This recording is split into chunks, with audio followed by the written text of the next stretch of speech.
1 ടീസ്പൂണോ? ഇത് കുമ്പളങ്ങ അല്ലേ? 1 കപ്പ് അരിഞ്ഞത്. 3 പച്ചമുളക്,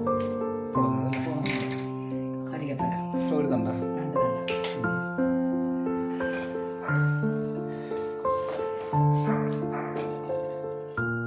തിളയ്ക്കാതെ വന്നിരുന്നത് തിളച്ചിട്ടില്ലേ? ഇപ്പം അങ്ങ് തിളക്കി. തേങ്ങ എത്രയാണ്? 1 കപ്പ് തേങ്ങ. 4 കഷ്ണം, 1 സ്പൂൺ ജീരകം. നമ്മൾ തേങ്ങ വെള്ളം ചേർത്ത് അരച്ചല്ലേ?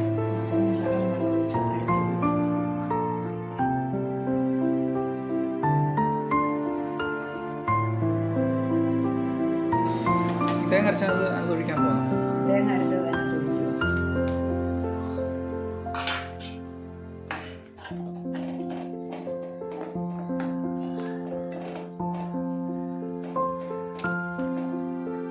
എന്നിട്ട് ഇനി തേങ്ങ അരച്ച ചൂടോടെ ഒഴിച്ചതുകൊണ്ട് തേങ്ങ ചൂടായി. ഇനി ഇതിനകത്തോട്ട് തൈര് ഒഴിക്കുക. തൈര് 1 കപ്പ് തൈര് അല്ലേ? 1 കപ്പ് തൈര് ഉടച്ചത്.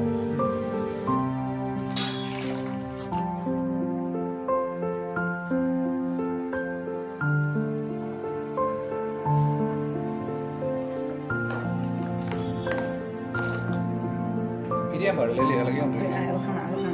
ചൂടാവുന്നിടം വരെ ഇളക്കണം. ഇളക്കാതിരുന്ന് പിരിഞ്ഞു കഴിഞ്ഞ പരിപാടി. ഇനി പിന്നെ കടുക് വറക്കണം. കടുക് വറുക്കണം.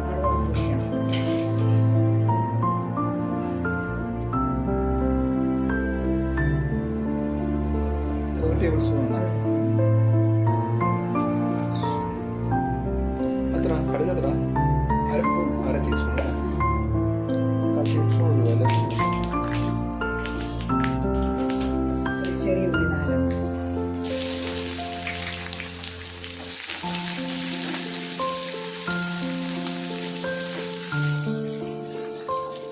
വഴറ്റിയെടുക്കണം അല്ലേ? മൂക്കണം.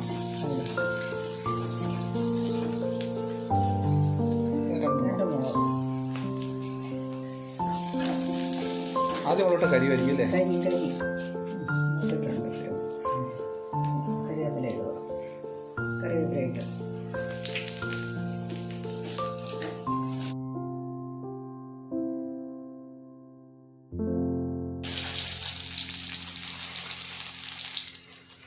ഇത് പിടി ഇളക്കുക. അതോ ഇങ്ങനെ അടച്ചു വെച്ചെടുത്തുള്ളൂ? അടച്ച് വെക്കുമ്പോഴേ കടുക് മൂത്തതിൻ്റെ ഉള്ളി മൂത്തതിൻ്റെ എല്ലാം മണം അതിനകത്ത് ഇളപ്പം തന്നെ ആവശ്യം പോകില്ല. അങ്ങനെ അടച്ചു വെക്കണം. ഇളക്കാം അല്ലേ? തണുത്തല്ല? ഇളക്കാം.